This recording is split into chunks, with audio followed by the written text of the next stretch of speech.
rutina nga makita sa itlog ang isa kasahi sang high quality protein kung sa diin ang kada isa nga itlog sang bibi ang makitaan sang 9 grams sang protein. Samtang ini ang nag-unod man sang 9.6 grams sang fat kag 1 grams sang carbohydrate. Ang nasambit nga mga nutrients ang makabulig agud nga ang lawas ang makaproduce sang energy. Mas mangin maunod kag masuportahan ang bilog nga ikaayong lawas kaangay sa muscle, panit, buhok kag iban pa. Nakahibalo-bala ka mo mga kabombo nga may kaangtadan man sa depresyon kag kasubuang kakulang sang tulog? Kung kulang ka sa tulog, naganubo man ang neurotransmitter sa utok. Matalupang da naman nga madamo sa mga pamatanon sa subong henerasyon nga masami nagapulaw ilabi na sa pag-atubang sa gadgets. Bangod sa kakulang sang tulog, masami nagaapekto naman ini sa ila batasan kung sariin sila masami irritable, restless kag frustrated. Sa tion nga hindi mahatag ang gusto sa mga individual nga kulang sa tulog, masami grabe naman gilayon ang reaksyon sa mga ini bangod luyag nila ang instant leisure. Nagatuga maninis ang hindi violent nga mga pagginawi kaangay sang pagpanigarilyo. Masami nga pagpahubog kag pag-engage sa premarital sex nga masami nagaresulta sa teenage pregnancy. Mahapos lang ang paghambang nga magtulog sang husto. Apang mabudlay himuon. Gani dapat likawan ang pag-inom sang mga sleeping pills kag maghimo na lang sa mga non-pharmaceutical nga pamaagi kaangay sang sleep hygiene. Ginpanugyan ang pag-exercise apang paandam ng sini nga likawan ang golpeada nga 7 minutos na nakaligad sa tanang kalasaisagan. Welcome diri sa pagkapangalagad sang Bombo Report Second Edition nadlaw sang Martes sa Petsa 20 sa bulan na sang Disyembre sa mga 2022. Ikatatlong adlaw sang Martes sa katapusan nga bulan sa mga year 2022. Sa mga agamang inakaupo na nyo alagad si Bombo Erlin Bayonita. Updahan kita hasta sa 7 ang atak na sa Bangaga sa padulong sa inyo sa dugang mga balita lokal. Mga nabalhaga sa ating mga police station sa diri sa Maya Syudad sa Bacolod, kalakipan na sa Maya Probinsya sa Negros Occidental. Padayon na sa mga ginabulong sa ospital ang duwa ka mga persona nga napila sa nakasunod sa nagaluntan nga paglabuanay and pagbun alaya dira sa Maya Banwa sa Isabela. Anong rason sa likod sa ninasambit nga insidente? Bobo Carla may defensor sa report. Kamin. Yes, Bobo Arlene, duwa pilasod sa nagluntan nga paglabanay kag bunanay sa area sang Isabela. Bombo Arlene, ang biktima diri amo ang ginkilala kay Joel D. Juan. Joel D. Juan, 56 anyos, isa ka laborer kag residente sang Hacienda Alicante Barangay Alicante 2 sa Barangay Bungahin, Isabela, Negros Occidental. Kag ang suspetsado diri ginkilala kay Roger Espanyol. Roger Espanyol, saman kay laborer, kag residente man sinasambit nga lugar Bombo Arlene. Susunod kay Police Lieutenant Dante Balinario, deputy sang Isabela Municipal Police Station. Samtang ang biktima Bombo Arlene ari ini sagwa sang iya sini nga puloy-an, nagpakaon sang iya sini nga ido.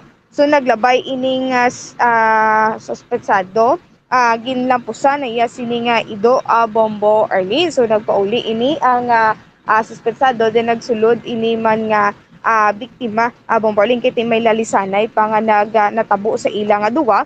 So nagpauli na ang biktima nagpauli na suspetsado kag ang biktima, pero nagbalik pa ini ang suspetsado kag ginbuno ang ining nga biktima gamit ang isa ka gaff Bombo Arlene. So nakabakang sang bulang nakaangkon sa madamong nga pilas ini nga biktima.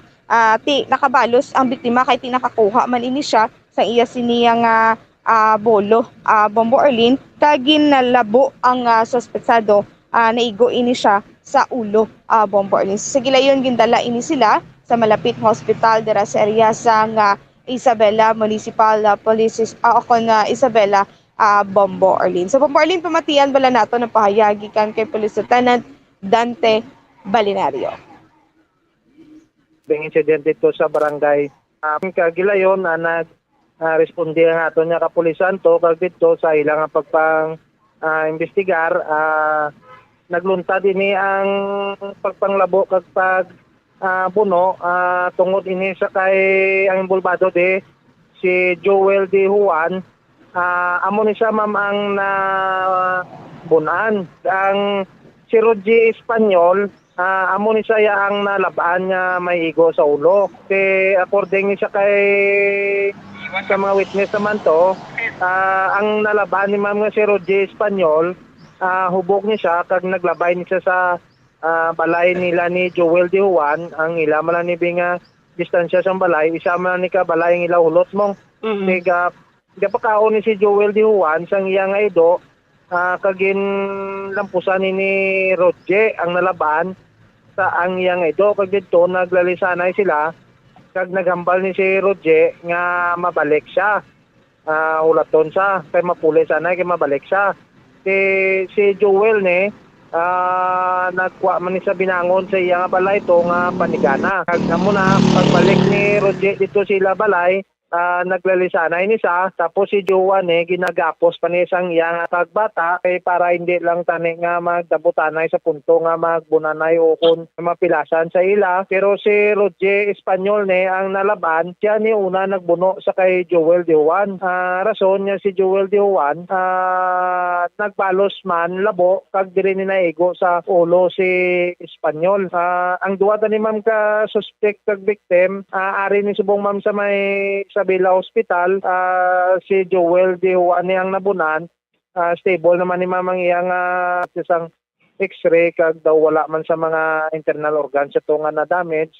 Ang si Roger Espanyol man daw according to sa iyang mga pamilya, base transfer sa kabangkalan for further treatment kay base pa CT scan pa niguro nila tumapad balay lang ni sila. Ang ila ni nga asawa ma'am magpakaisa man ni ma'am. Ang si Roger Espanyol nakainom ni sa ma'am. Si Joel wala ni saya kay nagapakaon ni sa ganin sang iya nga ido. Yes, Bombo Arlie, no? Igapakaon lang iniisa sang iya sini nga ido. Nagilap ko Kung sa niya sang isa. wala na kasimple, taning mga bagay, bala Bombo Carl. Yes. Galing kay mo na bala? Konting lusot, ano gani? Dumadami? Ang ganyang Amugid. kanta? Amugid, sakto, gid na Bombo Arlie, no? So, kasimple lang gid kuntani, kiti, ang hidihilabta na isa kahaido binga nagkakaon with Bombo Arlie, no? Oo. So, tisubong Wala kayo sa kalabanan na nagaluntan na sa mga malayo nga mga barangay. Tinaya, mapakuan gid lang na, malikawan ina siya. Galing ako na kayo sa gabangita, gibala mo gamo. Kung may mapilasan na dara, problema naman to sa nakabuno, sa iyang pamilya, kag kasakitan naman para sa nabunan.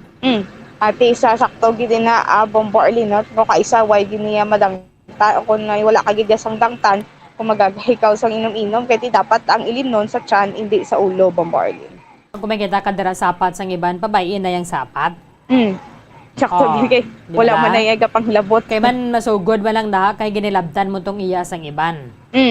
Sakto gid na Bombo Arlie, no? Kag isa pa ako nakainom, diretso puli, kag Magtulog. tulog. Yes, sakto gid magtulog na kay para at least nga pagkaga makainom ka liwat kung gustohon mo, no. O inom lang butang sa tiyan, di sa ulo, Bombo Arlie. Grabe nga pasulang ano.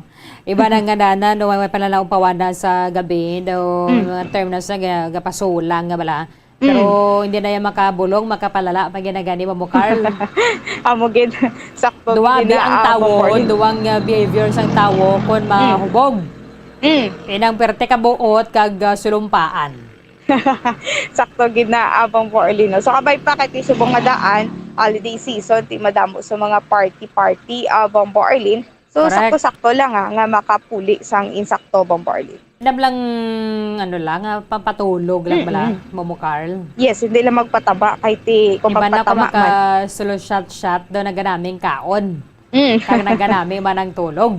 Yes, ang iban niya, sakto. masobrahan na Bombo Carl, nagalala ang batasan. Aba na kuway Yes. kainom, mahuloy on, kung nakainom, makahuluya.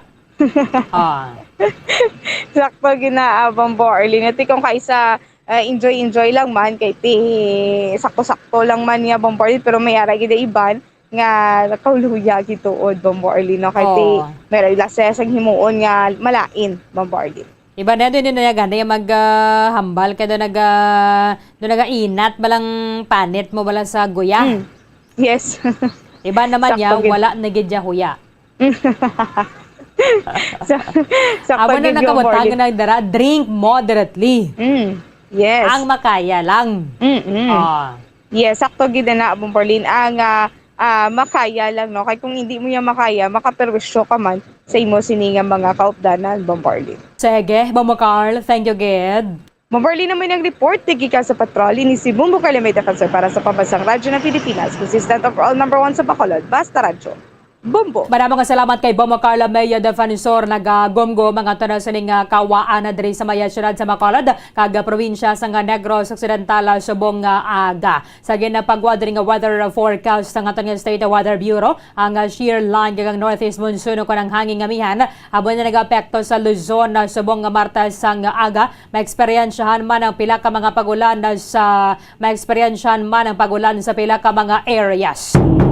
Ang Cagayan Valley, Apayao, Kalinga, Mountain Province, Ifugao, Aurora, Calabarzon, Oriental Mindoro, Marinduque, Romblon, Aklan, Capiz. Ang mga eksperyensya sa buong Martes ang magalumon nga kawaan dala inisang hanging amihan. Amo nang nag-eksperyensya ni kita mabulubog daw ng panahon na kun aga. So, amo ni mga-eksperyensya nila bina sa pila ka bahin sang Luzon kun magatayo yun ang pagatupa sang madamo lang nga ulan mahimo ang ma-eksperyensya ng flash flood and then ang landslide. Ang Bicol region sa buong Martes, silabin na ang or kalakipan na ang Eastern Visayas, Central Visayas, Caraga. At ang Davao region, mag-eksperyensya man sa magalumon nga kawaan, mayara sang pagpulo panalithi, dala ini sang shear line nga nag-aapekto sa eastern section sang southern Luzon and ang traffic on extension sang low pressure area ngayara subong sa gwa sang Philippine area of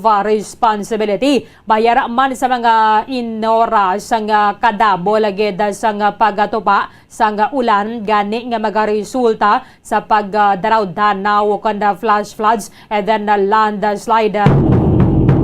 Manubo agad tsansa nga magasulod sa Philippine Area of Responsibility ang low pressure area. Kita diri sa Western Visayas, Metro Manila and the rest of Luzon. Subong nga Martes mag-eksperyensya man sang nagaguom kuna kaysa kadamol gid sang galom sa kawaan nga mayara sang pagpulo panalithi dala sang northeast monsoon. So, wadala gid sang payong kung nabisa na kalo lang nga dira ko na magagwa kamo. 2 minutos na nabilin nantas ang alas 7 sa aga. Standby kamo magasulod na ang Bombo News Center Makati para sa Bombo Network News.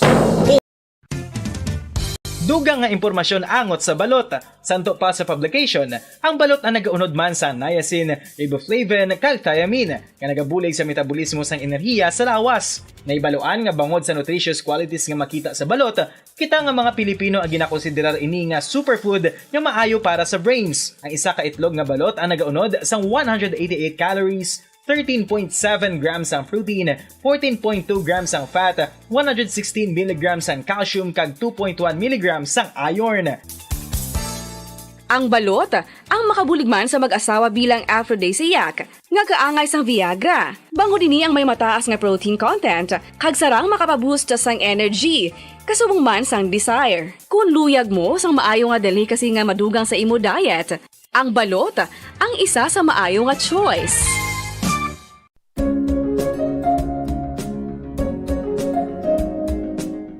Ang City of Pines, Baguio City, amo ang ginakabig bilang Summer Capital of the Philippines, mayara man ginayuan bilang Summer Capital of Negros Occidental. Ang Don Salvador Benedicto ukon DSB ukon Salvador Benedicto ngayara na situate sa mid-center sa hinterland sa kabugusan nga norte nga bahin sang probinsya. Bangod ngayara sa bukid ang ini nga 4th class municipality, tuman kabugnaw sang palibot nga masami nga ginakatuan sa madamo nga mga bakasyonista ka mga turista bilang popular tourist site. Wala labot sa magagmay nga cone-shaped hills nga daw kaangay man. Ginabuhinan man sini ang risgo sa pagdevelop. Para sa buong mundo, narito na ang Bombo Network News Morning Edition, 20 na ng Disyembre 2022, araw ng Martes. At sa ating Christmas countdown, 5 days to go bago ang Pasko. Sa ating mga headline, oil price hike, magkakasunod na pinairal ngayong araw. Si Suspended Bureau of Corrections Chief Gerald Bantag naman binigyan ng karagdagang panahon upang sagutin ang reklamong inihain laban sa kanya ng Department of Justice. At hanay ng militar, ipaparating daw sa diplomatic authorities ang panibago na naman na paglabag ng mga dayuhan sa loob ng Exclusive Economic Zone ng Pilipinas. Ang Commission on Elections COMELEC nakapagtala ng mababang turnout ng voter registration sa mga probinsya. At ilang barangay dyan sa Bicol Region nakapagtala ng pagbaha at pag-uho ng lupa dahil daw sa walang patid na pagbuhos ng ulan. Biktima naman ng illegal recruitment, patuloy pa rin kahit pinaigting ng Overseas Welfare Workers Administration ang kampanya laban dito. At sa ating balita sa ibayong dagat, ang bansang Russia at China magsasagawa ng joint naval exercise dyan sa area ng East China Sea. At ngayon sa ating mga detalye, nagpatupad ho ng oil price hike ang mga kumpanya ng langis at kaugnay pa rin ito ng ilang adjustment na kanilang nais mangyari. Magkakasabay ho halos ang mga kumpanya ng langis na nagpairal ng kanilang taas presyo sa mga produktong petrolyo. Sa diesel mga kabombo ay 2.90 kada litro ang naging pagtaas. Sa gasolina naman ay 70 sentimos kada litro ang aumento. Habang sa kerosene o gas ay 1.65 kada litro ang naging pagtaas. At dito mga kabombo, yung iba nagpatupad kaninang alas 12:01 ng hating gabi habang karamihan naman ay nagpairal ng oil price hike nitong alas 6 ng umaga. Nagtaas din ang presyo ng iba pang mga produkto sa maliliit na kumpanya ng langis, tinatawag nating small players sa oil industry. Una nang nagpairal ng dagdag presyo ang malalaking kumpanya bandang hating gabi at sumunod na lamang ang iba pang mga kumpanya bandang alas 6 at mamayang alas 8 meron din, habang yung iba ay mamayang hapon alas 4:01 naman magpapairal. Sa iba pang balita, nakatakdang resolbahin ng Department of Justice o DOJ ang motion for inhibition na inihain ni Suspended Bureau of Corrections Chief Gerald Bantag laban yan sa Department of Justice Panel of Prosecutors. Sinabi ni Assistant State Prosecutor Charlie Guhit na bahagi ng Panel of Prosecutors na hiniling ng kampo ni Bantag sa Department of Justice noong Disyembre 13 na payagan ng Prisons Chief na maghain ng tugon sa mga komento ng mga nagrereklamo sa kanyang motion for inhibition. Pinagbigyan ng panel ang kahilingan ng ni Bantag at inutusang maghain ng kanyang reply sa loob ng 5 araw. Noong unang bahagi ng buwang ito, naghain si Bantag ng motion para inhibit ang panel of prosecutors mula sa kaso na sinabi ng kanyang abogado na si Rocky Balisong na nilayon na alisin ang otoridad ng Department of Justice na magsagawa ng preliminary investigation.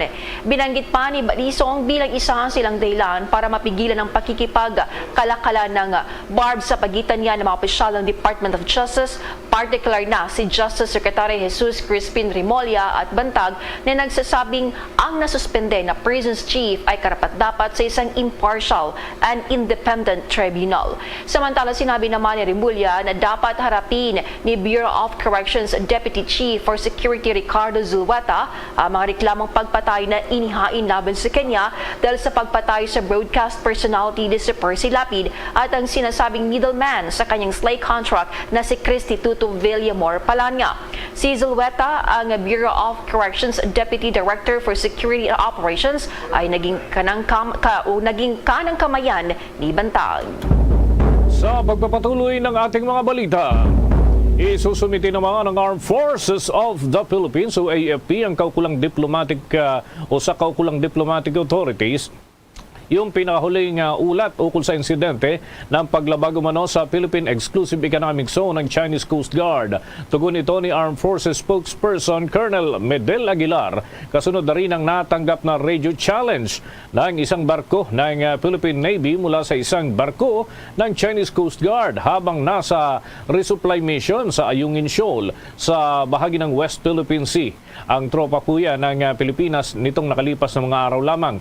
Sinabi ni Aguilar na base sa report sa kanilang Western Command, maraming nakitang paglabag ang foreign vessels sa naturang lugar na nasa loob na mismo ng ating exclusive economic zones. Sa ngayon, sinabi ni Aguilar na tuloy ang kanilang monitoring sa sitwasyon sa bahagi ng Ayungin Shoal. Iginit ni Aguilar na sa lahat ng pagkakataon ay ginagamit ng ating tropa ng pamahalaan ng diplomatic track para resolbahin ang mga issue o conflicts sa teritoryo ng ating bansa. Samantala naman, si Armed Forces of the Philippines Chief of Staff, Lieutenant General Vicente Bacaro, ipinagmalaki ang nilalapit ng tagumpay laban sa mga sumisira o kapayapaan o spoilers of peace.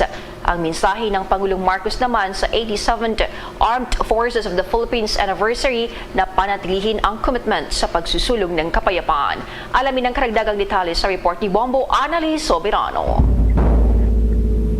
Ipinagmalaki ni AFP Chief of Staff Lieutenant General Vicente Bacaro na nalalapit na ang tagumpay ng militar laban sa mga sumisira sa kapayapaan at mga lawless elements. Ito ay dahil sa pinalakas at pinaigting na kampanya laban sa insurgency at terorismo. Sinabi ni Bacaro, malaking bagay ang government's localized peace-building efforts kasama ang mga multi-stakeholder at whole-of-nation approach na nagkaroon ng positibong resulta na humikayat sa mga kalaban ng Estado na sumuko at magbalik loob sa gobyerno. Sa datos na inilabas ng Armed Forces of the Philippines, nasa 89 guerrilla fronts ang existence simula noong 2016. Pero ngayon ay nasa 24 na lamang kung saan 5 dito ang aktibo. So naging talumpati ni Bacaro sa pagdiriwang ng AFP ng kanilang ikas 87th anniversary, kanyang ibinida ang mga naging accomplishment para sa taong 2022.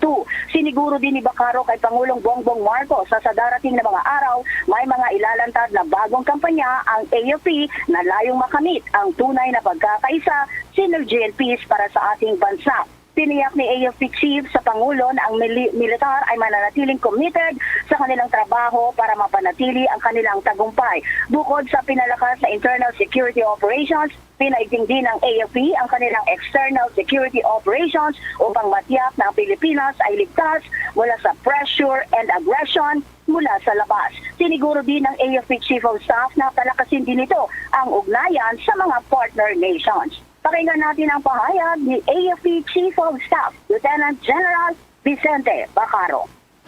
This year, particularly in decreasing the capability of the communist terrorist groups and in the AFP game changer assets acquired through our modernization program. And so, it is only fitting that I share with you the current state of our armed forces. Internal security operations. Internal security operations are of prime importance to ensure the safety and security of our citizens against spoilers of peace and lawless elements. On this front, we can confidently state that we have achieved a strategic victory, and it is inching closer towards victory against terrorism. Our localized peace-building efforts with a multi-stakeholder and whole-of-nation approach also yielded positive results as we encourage enemies of the state to return to the fold of the law and build goodwill with communities. As much as we put premium on guarding our people and territory against threats from within, our external security operations ensure that our country and people are safe from pressure and aggression from outside. We know that this is the cornerstone of sovereignty. The aerial and surface patrols we have conducted this year, the air access denials we have issued to counter intrusion and aggression, and our efforts to establish littoral monitoring stations along more parts of our country attest to this. We also made strides in the modernization of our armed forces through the acquisition of capable and state-of-the-art ground, air, sea assets. These are all part of our efforts to contribute to the achievement of a credible defense posture for our country. Ang pahayag ni AFP Chief of Staff Lieutenant General Vicente Bacaro. Samantala, mensahe naman ng Pangulong Bongbong Marcos sa Armed Forces of the Philippines na manatiling committed para mapanatili ang kapayapaan sa bansa. Ito ang unang pagdalo ng Pangulo sa anibersaryo ng Armed Forces of the Philippines simula ng maluklok ito sa pwesto. Bombo Alali, Montaño Soberano nag-uulat para sa Pambansang Radyo ng Pilipinas. Basta Radio, Bombo! Oras natin sa buong kapuluan, 10 minuto na makalipas ang alas 7 ng umaga. Abangan ho mamaya sa ating mga dagdag na balita dyan sa Kabikulan. Matindi pala yung mga pagbuhos ng ulan at may naitatala na hong pagguho ng lupa sa ilang parte dyan sa naturang rehiyon. Sa mga ulat pa mga kabombo mamaya ay antabayanan din ang iba pa nating mga update hinggil ho sa mga kaganapan sa iba pang sulok ng ating bansa. Samantala, palalakasin ng Commission on Elections ang information campaign. Ito ay para sa Registration Anywhere program. Kasunod ho yan ng mababang turnout ng voter registration. Yan ang natukoy sa mga site sa labas ho ng Metro Manila.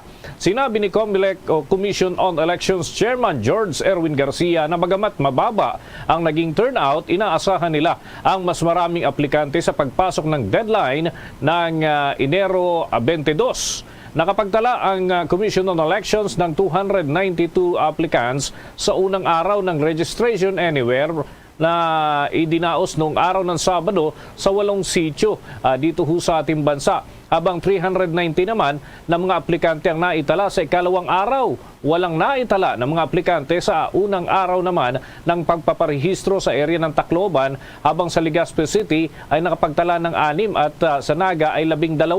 Sa ikalawang araw, 4, 8 at 22 katao naman ang narehistro sa Tacloban, Legazpi at Naga. Ayon sa pagkakasunod-sunod ho yan.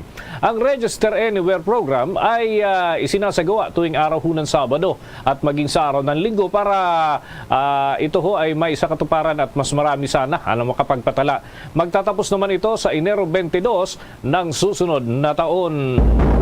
Sa iba pang balita sa oras na ito, ilang barangay sa Bicol nakapagtala na ng mga pagbaha at pagguho ng lupa dahil sa walang patid na mga pag-ulan. Alamin ang karagdagang detalye sa report ng Bombo Radio, Legazpi.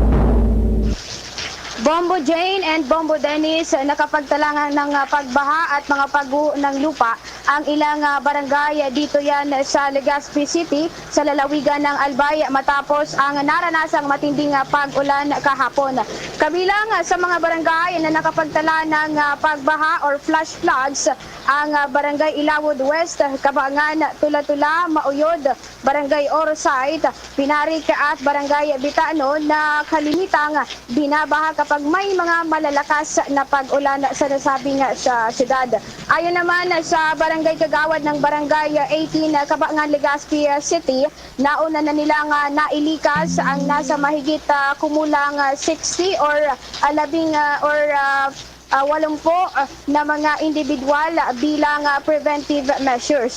Samantala, base naman sa monitoring ng CDRRMO, Legazpi ay tanging ang agos ng tubig sa barangay o isang sasakyan ang natrap ng doon nga sa nasabing baha. Ang tanging na-record ng kanilang opisina dito sa Barangay Kabangan, ang kanilang na-record katuwa nga ang Task Force Kalinigan para tulungan yung natrap na sasakyan sa nasabing barangay. Samantala, nakapagtala naman ng pagguho ng lupa sa ibang parte ng Daraga and then dito may sa bayan ng Santo Domingo, Albay. Samantala, dito nga sa nasabing pagguho pa ng lupa sa Barangay City ng Daraga, Albay ay wala namang naiulat na nasugatan dahil sa insidente. Sa ngayon ay pakinggan natin ang naging panayam rin natin sa isa sa mga barangay kagawad dito sa Kabagan West na si Ma'am Kagawad Aurora Narvaez. Palang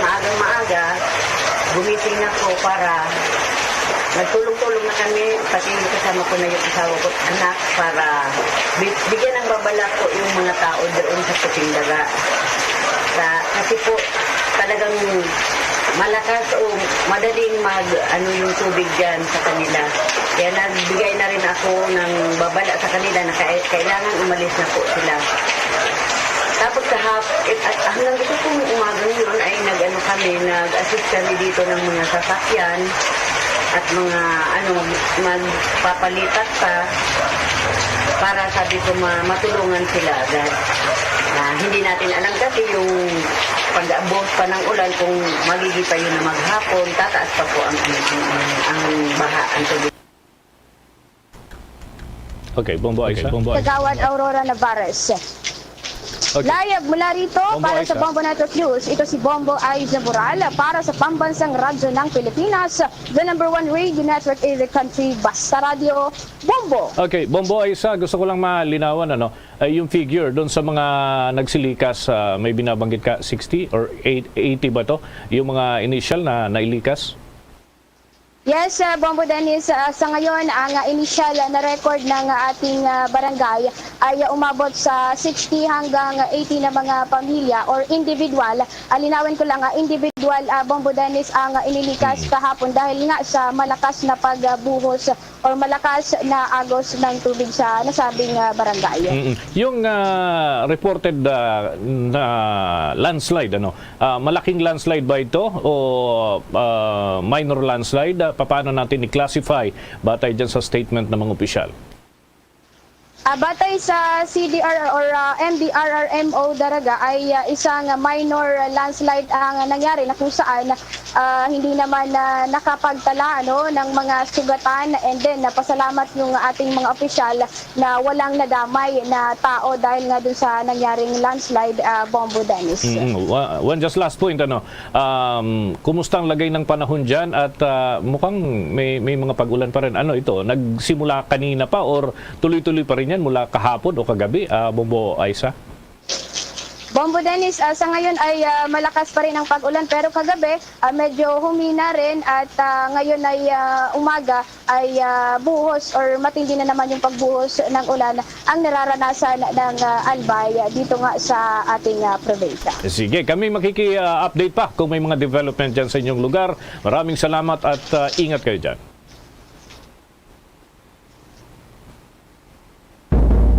Mga kabombo, mga Kastar Nation, live na pag-uulat ho yan direktamente mula doon sa lalawigan ng Albay, kaugnay pa rin ng nararanasang mga pagbuhos ng ulan. Oy, linawin ho, walang bagyong umiiral sa loob ho ng Philippine Area of Responsibility. Ito'y dulot ho ng shear line at ng hanging amihan na pumapasok na ho dito sa ating bansa.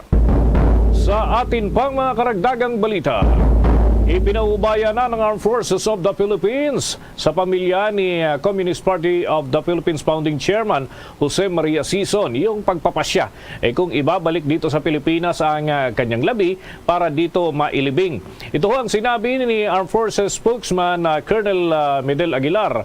Kasabay ho yan ng naging pahayag na hindi sila pwedeng magsabi o magsalita ng mga espekulasyon lamang hinggil sa mga bagay na ito. Sinabi ni Aguilar na makabubuti kung ang pamilya mismo ni Sison ang mausisa hinggil ho dito kung gusto nilang mailibing ang labi dito sa Pilipinas o kung may ibang proseso na nais mangyari kung doon sa the Netherlands o kaya naman ay may ikikremate o iba pa. Una nga rito ay sinabi ng Sandatahang Lakas ng Bansa na hindi sila magre-rekomenda ng pagdedeklara ng tigil putukan sa pagitan ng Communist Party of the Philippines New People's Army ngayong panahon ng Kapaskuhan at sa nalalapit na bagong taon. Ganito rin naman ang naging posisyon ni Communist Party Central Committee o ng Central Committee ng Communist Party of the Philippines at naghayag din sila na walang dahilan daw para magdeklara ng tigil putukan para lamang sa holiday season. Yan ay sa paparating na 54th anniversary din, halos sabay mga kabombo at meron pang syempre yung pagluluksa ng mga ito doon sa pagpanaw ng kanilang leader na si Sison. Samantala naman si dating Government Peace Panel Chief Negotiator Silvestre Bello III ibinahagi ang mga karanasan ng kailang mga pag-uusap dati ng yumaong Communist Party of the Philippines founder na si Jose Maria Sison ukol yan sa peace agreement. Narito atin namang alamin yan sa ulat ng Bombo Radio Kawayan. Ilinaw ni MECO Chairman Silvestre Bello III na naging Government Peace Panel Chief Negotiator sa CPP, NPA, NDF sa ilalim ng ilang presidente na hindi naging na stumbling block ang yumaong CPP founder na si Jose Maria Sison, kundi siya ang pinakamadaling kausap noon sa mga isinagawang negosasyon. Sa naging panayam ng Bombo Radyo Kawayan, sinabi ni Attorney Bello na nalungkot siya nang mabalitaan na pumanaw na si Sison dahil mula sa panahon ni dating Pangulong Corazon Aquino hanggang kay dating Pangulong Rodrigo Duterte ay madalas nilang nakakapanayam si Joma para sa peace negotiation. Anya malapit na sanang magkaroon ng interim peace agreement noon kung hindi lamang nagkaroon ng COVID-19. Umaasa naman siya na matutuloy pa rin ang peace negotiation kahit wala na si Sison dahil sa bilang isang dating government chief negotiator ay napakahalaga na ituloy ang negosasyon para makamit ang tunay na kapayapaan sa bansa.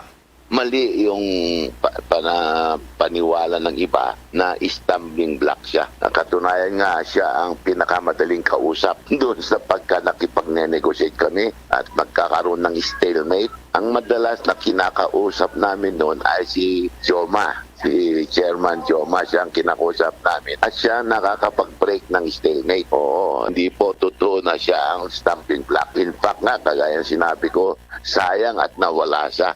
Malapit na magkaroon sana noon interim peace agreement. Yan ang ulat mula rito sa Bombo Radyo Kawayan. Para sa Bombo Network News, ako si Bombo Jason Felian nag-uulat para sa Pambansang Radyo ng Pilipinas, Basta Radyo Bombo. Oras natin sa buong kapuluan, 21 minuto na makalipas ang ikapito ng umaga.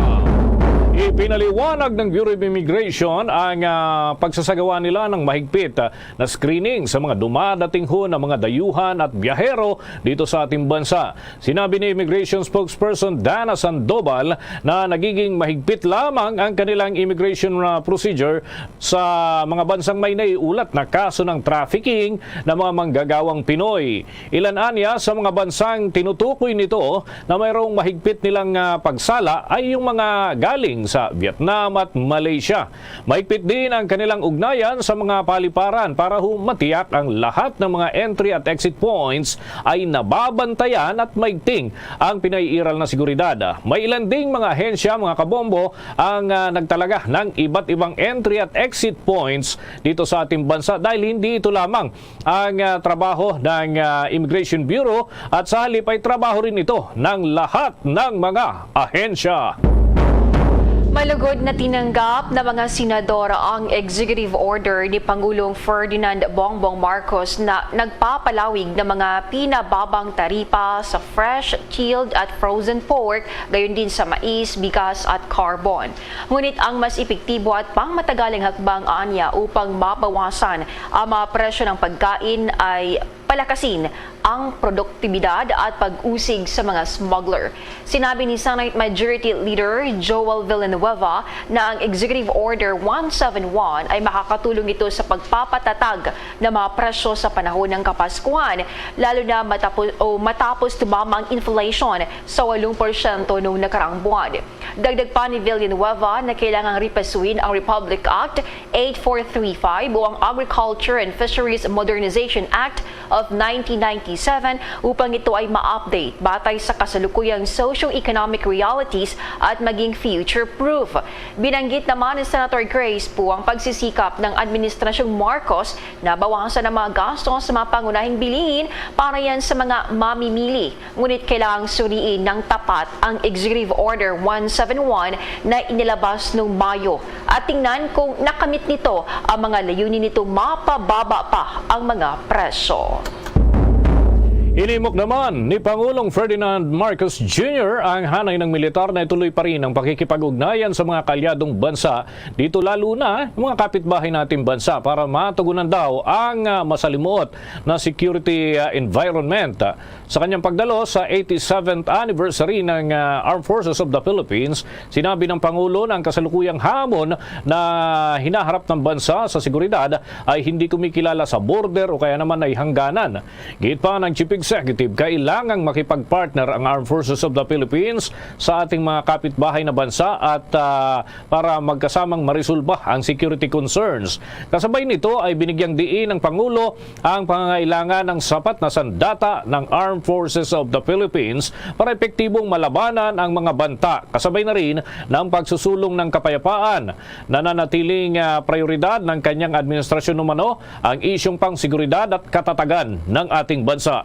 Samantala, pinasalamatan din ng Pangulo ang pagsisikap ng hanay ng militar na labanan ng teroristang grupo, mga rebelde at mga palaging naghahatid ng tulong ay pinasalamatan din niya, lalo na yung sa panahon ng kalamidad. Marami anyang buhay ang naililigtas ng mga sundalo, kaya sa kanyang panig ay patuloy anya ang ibibigay na pangangailangan ng panig ng mga sundalo, hindi lamang sa kagamitan kundi pati na ang iba pang mga pangangailangan.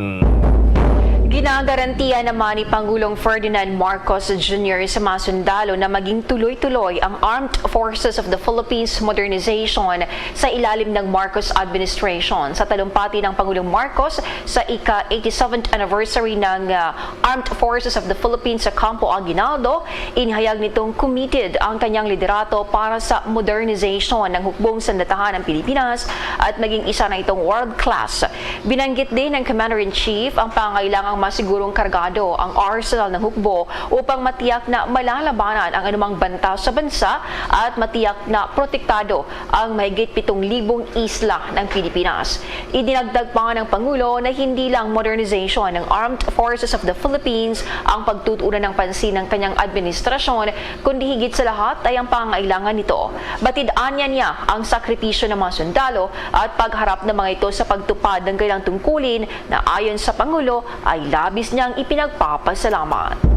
Abangan ho mamaya mga kabombo, patuloy nating patuloy ho tayong nakikipag-ugnayan dyan sa panig ho ng Armed Forces of the Philippines. Baka kasi may mga tagubilin ng Pangulo sa kanila, lalo't kakatapos lamang ng kanilang anibersaryo. Sinusubukan ho nating makuha ang linya ng mismong pinuno ng Armed Forces of the Philippines. Pero bago yan, sa dagdag pang mga balita naman, biktima ng illegal recruitment patuloy pa rin kahit pinaigting na ng Overseas Workers Welfare Administration ng kampanya laban dito. Alamin natin mamaya yan sa ulat ni Bombo Jovino Galang. Samantala mga kabombo, mga ka-Star Nation, ay tayo'y hintay lamang ho tayo ng hudyat. May importante ho tayong makakausap sa umagang ito. At yan ay may kinalaman pa rin dito sa mga aspetong pangseguridad. Lalo't ngayon holiday season, malaman ho natin kung anong mga hakbang ng hanay ng ating pamahalaan hinggil ho dyan sa kinakaharap nating sitwasyon, mga kabombo. So, nandiyan na sa linya ang ating makakausap. Sige, mamaya sinusubukan ho natin na makausap pa rin itong mga opisyal ng ating pamahalaan, lalo na yung nasa hanay ng pulisya at sandatahang lakas ng bansa. Mga kabombo, mga ka-Star Nation, ilang paalala muna mula sa atin ho at para sa ating mga kababayan sa umagang ito. Mga kabombo at ka-Star Nation, babalik na sa face-to-face ang selebrasyon ng Dinagyang 2023. Isasagawa mula January 13 at ang highlight ay sa January 22, 2023. Ang Dinagyang 2023 ay hatid ng Iloilo City Government at Iloilo Festivals Foundation Incorporated. Ang live updates at coverages ay maririnig at makikita sa lahat ng himpilan at digital platforms ng Bombo Radio Philippines. Viva! Viva! Viva! Viva! Senyor Santo Niño! Basta Radio Bombo! This is Mayor Jerry Treñas of the City of Iloilo inviting you to witness and celebrate the face-to-face Dinagyang 2023. Viva Senyor Santo Niño! Viva Senyor Santo Niño! Viva Senyor Santo Niño! At ngayon, sa pagpapatuloy ng iba pang pangunahing mga balita. Mga kabombo, mga ka-Star Nation, oras natin sa buong kapuluan, 29 na minuto na makalipas ang ikapito ng umaga. Idinipensa ng Department of Agriculture o DA ang pagpapalawig pa ng mas mababang taripa na kanilang pinapairal. Ang hakbang na ito ay magbibigay daan sa pamamahala ng food security at yung affordability sa pamamagitan ng pagbabalanse ng import sa lokal na produksyon habang nakaharap ang Pilipinas sa sitwasyon na iniwan ng bagyo at external risk factors. Inaprubahan ni Pangulong Marcos ang pag-indurso ng lupon at yung board na siyang humaharap dito para sa mga taripa, tariff board at mga kaugnay na mga usapin na palawigin naman yung mababang rate ng most favored nation. Itong most favored nation approach na tinatawag. At yung karne mga kabombo at kasama ho dyan yung mga sariwang baboy at ganun din yung frozen meat, mais, bigas at karbon. Sa ilalim ho yan ng Executive Order number 171. At yan ay para sa isang taon pa na pagpapalawig. Inihayag ho ni Agriculture Senior Undersecretary Domingo Panganiban na magiging epektibo ito hanggang Disyembre ng susunod na taon. Ang executive order na ito ay nilagdaan noon hong Mayo ng Noy Pangulo na si Rodrigo Roa Duterte para pababain yung presyo at patatagin ang supply ng mga produktong agrikultura dito sa ating bansa. Bombo Radio Philippines presents Christmas Around the World. Mga kabombo at ka-Star Nation, sa ating Christmas Around the World, tampok ngayong araw ang Muslim country mula sa Middle East, ang Kingdom of Saudi Arabia. Alamin kung paano ipinagdiriwang ang Pasko kasama si Bombo International News Correspondent Lori Gabayno.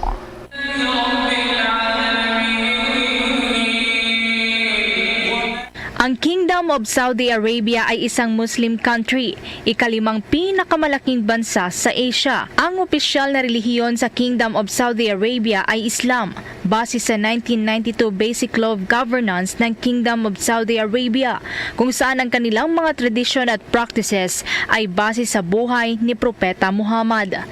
Ang Islam ay pangalawa sa Kristyanismo na largest religion sa buong mundo, kung saan ayon sa isang pagtaya ngayong taon, binubuo ito ng 1.97 bilyong tagasunod. Ang katanungan ngayon ay kung pinapayagan ba ang Kristyanismo sa Kingdom of Saudi Arabia. Sa aking pananaliksik, itinuturing na iligal sa Kingdom of Saudi Arabia ang public practice o hayagang pagsasagawa ng anumang relihiyon na hindi Islam, pero maaari din naman sa pribadong paraan nga lamang. Mayroon namang humigit kumulang sa 1.8 milyong Kristiyano sa Saudi Arabia.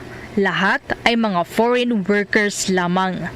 5 oras na nauuna ang Pilipinas mula sa Saudi Arabia. Sa Saudi, hindi kinikilala ang Pasko bilang public holiday. Ibinahagi ni Bombo International News Correspondent Lori Gabayno, tubong Romblon at 4 na taon nang nagtatrabaho sa Saudi, na sa kanyang mismong employer hindi pinagdiriwang ang Pasko, pero nakadepende sa employer kung saan may ilan pa rin naman na nirerespeto ang ibang relihiyon. Wala po, bawal po sa kanila dahil Muslim country po sila. Bawal po talaga sa kanila.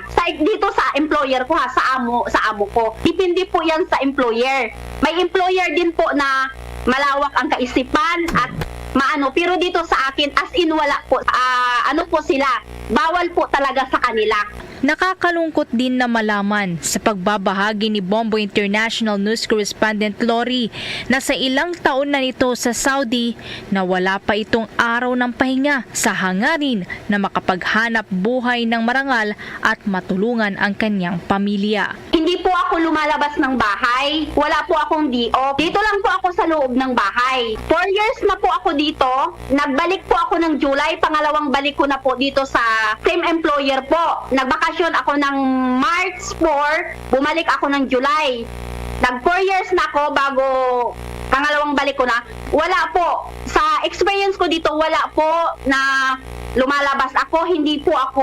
Wala po akong D.O. Nagkikita lang kami nung mga katulong ng amo ko. Sanay na ako. Kasi kailangan natin kumita, pira ang hanap natin. Kung ano ang batas nila dito, dapat mong sundin kasi mahirap nang lumabag. Mahirap dito na bansa. Mahirap talaga pag nagkasala. Subalit, nakitaan ng kapansin-pansin na pagbabago mula noong taong 2015 ang pagiging bukas ng Kingdom of Saudi Arabia sa ibang mga kultura gaya ng Christmas festivities, kasabay ng pagdami ng mga taga-ibang bansa at locals na nagdiriwang ng holiday doon. Ang pagyakap ng Saudi sa interreligious Religious exchange ay isang mahalagang bahagi ng reform agenda ng Saudi Arabia. May mga Christmas decorations at holiday gift na rin na malawakang ibinibenta sa mga local at foreign stores sa Riyadh na capital ng Saudi Arabia. Alam niyo ba na sa unang pagkakataon, ipinagdiwang ang Pasko sa Saudi noon lamang taong 2021 para yan sa mga Christian expatriates o dayuhang Kristiyano sa ilalim ng kasalukuyang Crown Prince Mohammed bin Salman. Karamihan sa mga Christian community sa Saudi ay mga Pilipino at Indians na karamihan ay nurses at domestic workers. Sa period na ito, maaari na silang magdiwang ng religious feasts ng mayroong kalayaan. Narito naman ang pagbati ni Bombo International News Correspondent Lori Gabayno sa kanyang mga pamilya na nasa Pinas. Binabati ko po yung pamilya ko po dyan sa Romblon, San Agustin, Cagbuaya, yung asawa ko at yung mga anak ko. Tapos yung mga kapatid ko po, binabati ko dyan din sa San Andres, Ochongan, Romblon, sa mga kapatid ko at ang nanay ko. Binabati ko yung mga family ko dyan sa San Agustin, Romblon, Cagbuaya. Watch out! Next edition of Christmas around the world. Various celebrations of Christmas by the different countries of the world. Only heard and seen at Bombo Radio Philippines. Mga kabombo, mga ka-Star Nation, abangan ho mamaya sa ating mga update. Ano kaya itong binabalangkas ng China at ng Russia na joint exercises? Atin ho yung aalamin mamaya. At sa mga karagdagan hong ulat, itong mga ginagawang hakbang ng Immigration Bureau hinggil dun ho sa dumarami pa rin ang mga naitatalang kaso ng human trafficking. Paano nga ba ito tinutugunan? At saan ang focus ngayon ng ating mga otoridad? Alamin natin yan sa ulat ni Bombo Juvino Galang. Naigpit pa rin ang panawagan ng Overseas Worker Welfare Administration o OWA sa mga mamamayan na huwag basta maniwala sa mga alok na trabaho sa ibang bansa, lalong-lalo na pag ito ay online. Ayon kay OWA Administrator Arnel Ignacio na kahit anumang pagbabala nila ay mayroon pa rin mga nabibiktima.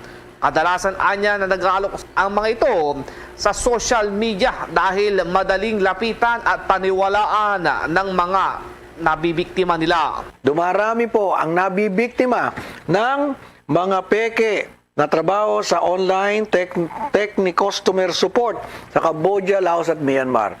Gumawa na po ng warning ang DMW para sabihin po sa inyong lahat na naiengganyo na makipag-engage dito sa mga social media invitations na kayo po ay bibigyan ng trabaho. Mag-iingat po kayo at malaking kapahamakan ang maaaring mangyari sa inyo.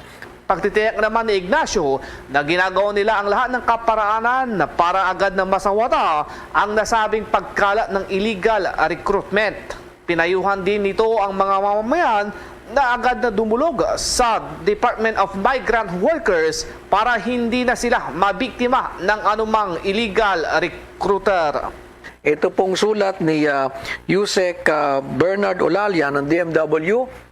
Kumpleto po ng detalye. Ipinost na po ito sa Facebook accounts ng DMW. Basahin niyo po. Pero kami dito sa OWA ay nagwa-warning sa inyo yung pong mga imbitasyon sa mga Facebook accounts at kung ano pang social media platforms na nagbibigay ng trabaho. Mag-ingat po kayo dyan. Huwag ho kayo magpapaengganyo. Nag-uulat para sa Pambansang Radyo ng Pilipinas. Ako si Bombo Juvino Galang. Basta Radyo Bombo! Mga kabombo, mga ka-Star Nation, oras natin sa buong kapuluan 39 na minuto na ho. Makalipas ang ikapito ng umaga. At alamin natin mamaya, may mga tagubilin ho yung Bangko Sentral ng Pilipinas ngayong holiday season. Ano ho bang mga platform yung maaari nating magamit at ma-maximize para ho dito sa mga effort na ginagawa natin kasabay ng pag-iingat. Dahil usong-uso ho ngayon mga scam, online man o iba pang approach. Maraming scam ho nagkalat ngayon, mga kabombo. Samantala, inaasahan ng Department of Agriculture o DA ng agriculture output ng ating bansa ay lalago pa hanggang 1.5% para huyan sa taong 2022 habang nakabango na ang sektor ng pagtatanim ng palay at yung livestock o yung pag-aalaga ng mga hayop, partikular na yung mga babuyan. Sinabi ni Agriculture Undersecretary for Policy, Planning and Regulations, Mercedita Zumbilya, na ang paglago ng sektor ng agrikultura ay inaasahan na nasa 1.2 hanggang 1.5% para sa taong ito at 2.3 hanggang 2.5% naman para sa susunod na taon. Ito ay mula sa 1.7% mga kabombo, no, na contraction ng sektor noon po itong 2021 at 1.2% naman na pagbaba noong taong 2020. Nagtala ang sektor ng positive growth noong 2019 na 0.7%.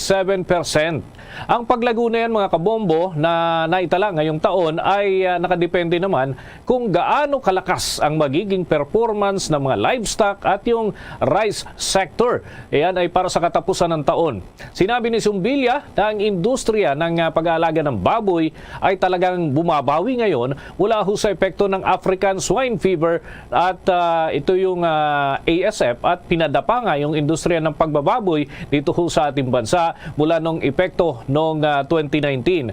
Samantala, tiwala naman po ang Agriculture Department na tuluyang makakabangon ang naturang sektor, lalo na yung sa mga lugar na naapektuhan ng mga bagyo para ho dito sa fourth quarter ng taong 2022. Sa dagdag pang mga balita sa oras na ito, hinimok naman ng Department of the Interior Local Government ang mga local government units na itaas ang kanilang awareness tungkol yan sa pagpaparehistro ng mga SIM card sa bansa. Sa isang pahayag, hinimok ni Interior Secretary Binhar Abalos ang mga local government units sa grassroots level, lalo na sa geographically isolated at disadvantaged areas na mabilisan ang pagtatag ng registration facilities sa loob yan ng 60 araw mula Disyembre 27. Hinimok niya ang mga local chief executive sa barangay level na tumulong sila sa pagpaparehistro, lalo na sa mga lugar na limitado lamang ang internet connection.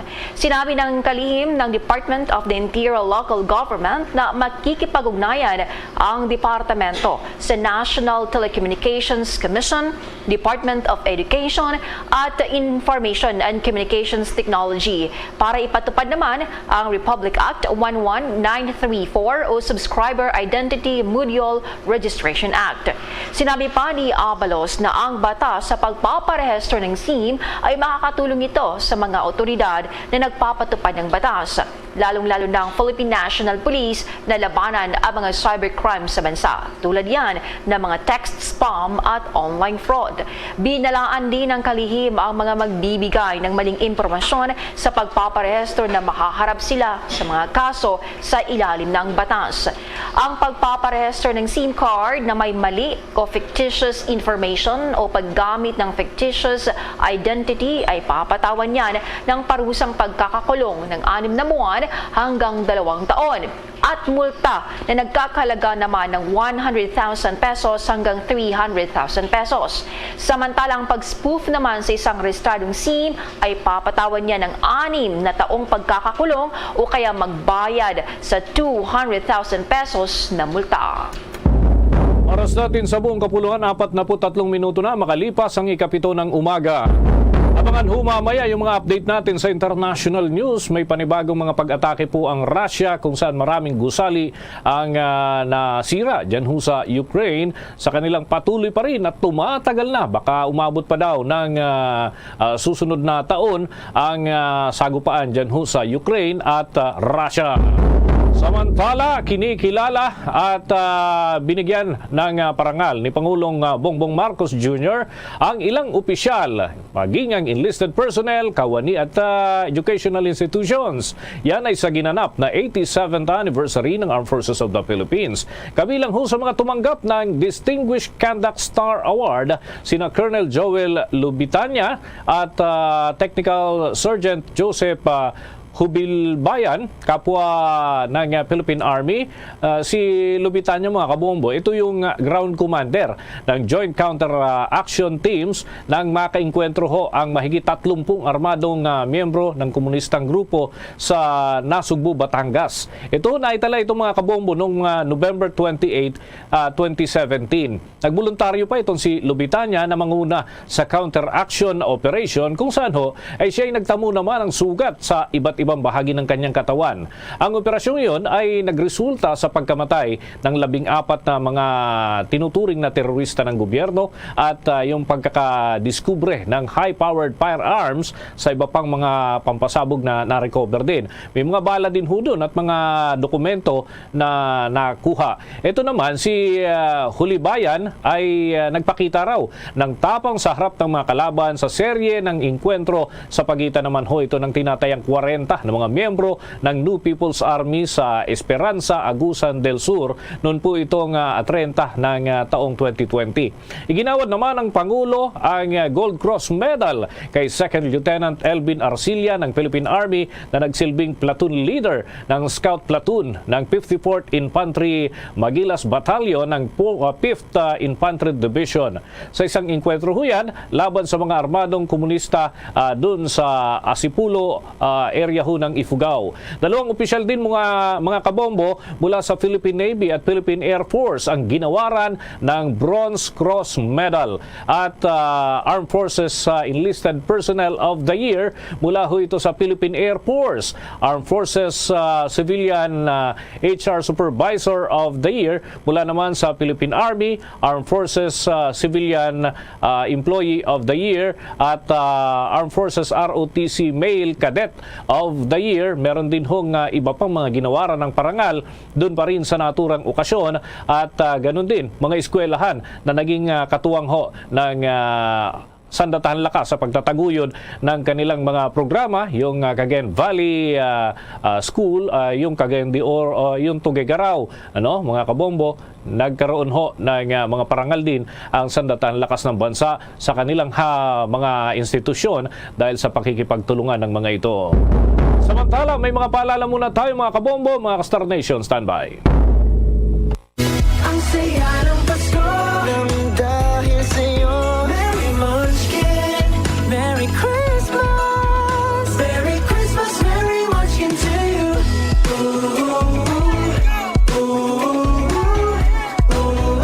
Merry Christmas, Merry Munchkin to you. Happy Holidays from Dunkin', pasalubong ng bayan. Ngayon, sa pagpapatuloy ng iba pang pangunahing mga balita. Inilunsad ng Department of Social Welfare and Development ang libreng rehistrasyon niya ng kapanganakan para sa mga indigenous peoples na magbibigay daan sa kanilang pagsasama sa mga social protection program ng gobyerno. Lumagda ng isang Memorandum of Agreement ang opisyal ng kagawaran sa mga kinaukulang ahensya ng gobyerno na ginanapian na seremonya sa Department of Social Welfare Development Central Office sa Quezon City. Ang Interagency National Indigenous Peoples Birth Registration Project ay titiyakin na ang lahat ng indigenous peoples ay magkakaroon sila ng birth certificates. Ang kasunduan ay inilagdaan din ng mga kinatawan mula yan sa Department of the Interior Local Government, National Commission on Indigenous Peoples at Philippine Statistics Authority. Ipapatupad ang proyekto sa buong bansa upang madagdagan ang civil registration sa mga marginalized na komunidad. Particular na ang mga nasa indigenous cultural communities, Muslim Filipino at mga mahihirap.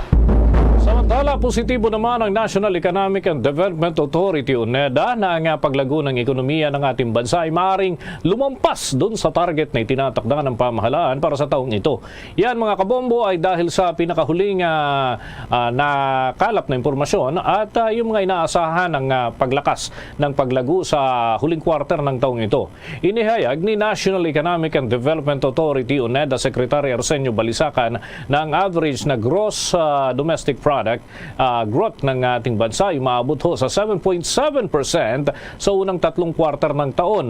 Lumagpas ho yan sa 6.5% hanggang 7.5% na growth projection ng ating gobyerno para sa taong ito. Kung hindi anya dahil sa mataas na inflation rate, sinabi ng opisyal ay baka nakapagtala ang bansa ng mas matatag na paglago ng ekonomiya. Nakikita sa bansa ang headline inflation rate nito na tumama 8% noong Nobyembre, isang 14-year high dahil nga sa mabilis na pagtaas ng presyo ng mga pagkain. Dinala nito ang average na inflation rate sa hanggang Enero at Nobyembre, mga kabombo, ay 5.6%. Samantala, inihayag naman ni National Economic Development Authority Assistant Secretary Sara Dawi Ducanes na ang fourth quarter ay makasaysayang panahon kung kailan papasok naman ang remittances para ho sa panahon ng Kapaskuhan. Samantala, maraming mga Filipino naman ang umaasang may pag-asa silang kakaharapin sa taong 2023. Ayon pa sa survey ng Pulse Asia, nasa 92% sa kanilang sinorvey ang haharap sa 2023 na may inaasahang pagbabago, habang ang natirang 8% ay hindi pa nila masabi kung may magandang pag-asa silang haharapin sa 2023. Isinagawa ang survey mula November 27 hanggang December 1. Sa parehas din ng survey na 43% ng mga adult Filipino ang naniniwalang mayroong magaganda o masaganang pagdiriwang ng Kapaskuhan ngayong taon, habang 42% ang nagsabing walang pinagkaiba ang pagdiriwang nilang Kapaskuhan noong nakaraang taon. Bago tayo umusan mga kabombo sa iba pang mga usapin at mga balita ay kapiling ho natin sa ating linya ng komunikasyon. Ihabol muna natin sapagkat importante ho ito mga kabombo, mga ka-Star Nation. Tagapagsalita ng Armed Forces of the Philippines, Colonel Midel Aguilar. Kapiling ho natin sa ating linya. Si Bombo Dennis Hamito po ito, together with me si Bombo Jane Buna. Magandang umaga po sa inyo, Colonel. Good morning. Gila ba? Okay na po. Tayo ho'y naririnig na nationwide, worldwide. Good morning, sir.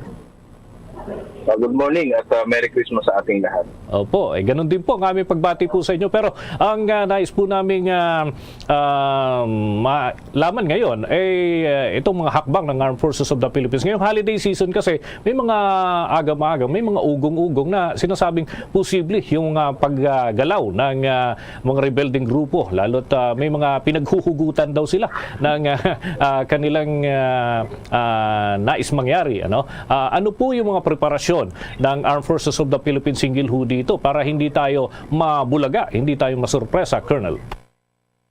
Una, wag po natin ikabahala yung mga threat na yan kasi alam naman natin kung ano ang sitwasyon.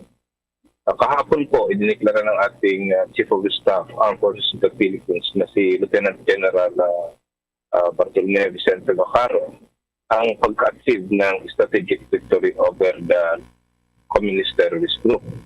Ang ibig sabihin nito, 75% of its capabilities were already removed from the CPP, NP, NDF. Sa kadahilan ng 23 guerrilla fronts ko lang naiiwan at 5 lang sa mga guerrilla fronts ang active. Maliban dyan, yung pagbaba ng kanilang leadership mula sa Central Committee members down to the Regional Secretary at saka sa front secretaries. Marami po ang nawala, marami ang nalagas, marami ang naaresto, marami rin ang surrender. So, talagang leadership-wise, nagkakaroon na sila ng crisis. Nadagdagan pa ngayon ang pagkamatay ng tinatawag na teacher at saka guiding light na si Professor Jose Maria Sison. Marami rin sa mga fighters nila na kasapi ng NPA ang namatay na aresto at sumuko. Ang iba siguro dyan, baka nagsialisa na lang, nagtakbuhan na lang kasi nga they know very well the capability of the armed forces. Nakita naman natin yan sa parada kahapon. Although part lang yon. Ngayon, maliban dyan, yung mga basing masa na pinagtataguan nila, pinagpunan nila ng suporta, nagsisibalikan na rin sa gobyerno. At yung mga underground mass organization na siyang nagpe-penetrate sa ibang sektor ng ating sosyedad, dahan-dahan na i-expose at nalulusaw. So all of this contribute to the attainment of that strategic victory, and most importantly siguro, yung general public. Makikita natin na ang tao ay sawa na sa paguluhan, sawa na sa mga patayan, kaya mas gusto nila yung peaceful a way of implementing change in our society. Okay. Diyan po nagkamali yung CPP and PND because they stick to the dogma na revolusyon ang solusyon sa problema ng ating bansa. Okay, with your indulgence, Colonel Aguilar, may katanungan din ang aking katandem po dito, si Bombo Jane Buna. Bombo Jane. Colonel, ngayong pumanaw na ang founding chairman ng Communist Party of the Philippines na si Joma Sison, may pumalit na ba sa kanya, Colonel? Wala pa po kaming nababalitaan na pumalit at wala rin po kaming alam na kung may papalit pa sa kanya. Kasi nga, Joma is different from the rest. Si Joma matalino talaga. I don't know the others. Parang walang kasing galing niya. Sige. Colonel, maraming salamat po. Kahit alam namin busy po kayo dahil dyan sa anibersaryo ng Armed Forces of the Philippines, pinaunlakan po ninyo ang aming panayam sa umagang ito. Thank you so much at ingat po kayo. Maraming salamat, Bombo Dennis at Bombo Jane. Ulitin ko, walang dapat ikabahala ang ating mga tao. Pangalawa, nakahanda po ang Armed Forces para protektahan kayo. Yun lang po, maligayang Pasko sa ating lahat. Mga kabombo, mga ka-Star Nation, atin hong nakausap ang tagapagsalita ng Armed Forces of the Philippines, Colonel Medel Aguilar, at yan ay may kinalaman pa rin doon sa ilang mga lumulutang na mga usapin, pati na ho yung kaugnay ng anibersaryo naman ng Armed Forces of the Philippines. Bombo International News. Magsasagawa ang Russia at China ng joint naval exercise sa East China Sea. Ayon pa sa Defense Ministry ng Russia na magsisimula ang nasabing drill sa December 21 hanggang 27. Magpapadalaan niya ang China ng dalawa nilang destroyers at ilang mga barkong pandigma. Kabilang sa naval exercise ang joint anti-submarine warfare at training para yan sa missile launches. Paliwanag pa ng Russian Defense Ministry na layo nila na mapalakas ang kooperasyon sa pagitan ng dalawang navies sa pagpapanatili ng kapayapaan sa katahimikan sa Asian Pacific region. Samantala naman, tinamaan ng drone ng Russia mapangunahin at critical infrastructure ng Kiev sa Ukraine. Ayon pa sa Ukraine military na hindi bababa sa 20 mga unmanned aerial vehicles ang nagtatarget ng kanilang facility. Napabagsak ng mga Ukraine ang 15 mga drones na ito ng Russia. Sinabi ni Kiev Governor Oleksiy Kuleba na nagdulot ng kawalan ng supply ng kuryente ang pinakahuling drone attack ng Russia. Marami mga gusali ang nasira dahil sa nasabing atake kung saan nagkasugatan pa ang dalawang katao. Bombo Sports News. Hindi pa matiyak ni French football team coach Didier Deschamps kung mananatili ito sa kupunan kasunod na rin ng pagkatalo ng France laban sa Argentina sa finals ng FIFA World Cup 2022 na ginanap po yan sa Qatar. Ayon sa 54 na taong gulang na coach na ipapaubayan niya sa French Football Federation ang pagtanggal sa kanya kung sakali at pananatili naman sa naturang kupunan kung sakali rin. Handa umano itong tanggapin kung anong magiging desisyon ng French Football Federation mula 2012 ay naging coach na ito ng France noon kung saan ho ay sinabi ni French Football Federation President Noel Great na depende ang maging desisyon sa gagawing pagpupulong ng board. Magugunitang tinalo ng Argentina ang defending champion of France sa kakatapos lamang ho na FIFA World Cup 2022 sa score na 4-2 sa pamamagitan ng penalty shootout. Bombo Foreign Exchange Update. Sa mga nag-aabang sa palitan ng piso kontra sa foreign currencies na itala mga kabombo, 55 pesos 41 centavos katumbas ng isang US dollar, ang Hong Kong dollar 7 pesos 15 centavos, Singaporean dollar 41 pesos at ang Saudi Arabian Rial 14 pesos 81 centavos at ang euro ay 59 pesos batay sa data ng Bangko Sentral ng Pilipinas at Bankers Association of the Philippines. The Bombo Foreign Exchange Rate Update is brought to you by Queen City Development Bank. Sa oras na ito, samahan niyo po kaming manalangin. Narito ang Oratio Impirata. Merciful and compassionate Father, we confess our sins and we humbly come to you to find forgiveness and life. We come to you in our need to seek your protection against the COVID-19 virus that has disturbed and claimed many lives. We ask you now to look upon us with love and by your healing hand, dispel the fear of sickness and death, restore our hope, and strengthen our faith. We pray that you guide the people tasked to find cures for this disease and to stem its transmission. Bless the efforts to use the medicines developed to end the pandemic in our country. We pray for our health workers that they may minister to the sick with competence and compassion. Grant them health in mind and body, strength in their commitment, protection from the disease. We pray for those afflicted. May they be restored to health.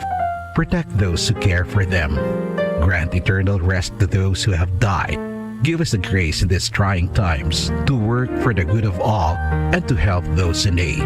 May our concern and compassion for each other see us through this crisis and lead us to conversion and holiness. Grant all these through our Lord Jesus Christ, your Son, who lives and reigns with you in the unity of the Holy Spirit, God, forever and ever. Amen. We fly to your protection. O Holy Mother of God, do not despise our petition in our necessities, but deliver us always from all dangers. O glorious and blessed Virgin. Amen. Our Lady, health of the sick, pray for us. Saint Joseph, pray for us. Saint Raphael the Archangel, pray for us. San Roque, pray for us. San Lorenzo Ruiz, pray for us. San Pedro Calungsod, pray for us. There's Christmas in the air, you can feel it everywhere. Mga kabombo at ka-Star Nation, sa ating Christmas countdown, 5 days to go bago ang Pasko. At yan ang kalipunan ng ating mga balita para sa pang-umagang edisyon ng Bombo Network News mula sa Bombo News Center, Makati para sa Pambansang Radyo ng Pilipinas, Basta Radio, Bombo!